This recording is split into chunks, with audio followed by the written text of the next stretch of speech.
Hello દોસ્તો, નોઈડામાં 27 વર્ષના યુવાન એન્જિનિયર કાર સાથે પડ્યો અને લગભગ 80 મિનિટ સુધી બચાવોની બૂમો પાડતો રહ્યો. સરકારી એજન્સીઓ આવી પરંતુ પાણીની અંદર કોઈ જવા તૈયાર નહોતું અને અંતે આ એન્જિનિયરનું દુઃખદ મૃત્યુ થયું.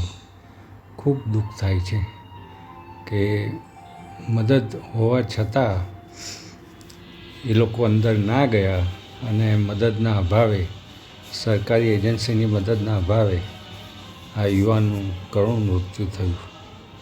મારે મરવું નથી બોલતો રહ્યો અને છેવટે 80 મિનિટ સંઘર્ષ કરીને મૃત્યુનો સ્વીકાર કરવો પડ્યો. ખૂબ દુઃખદ. ભગવાન એના આત્માને શાંતિ આપે.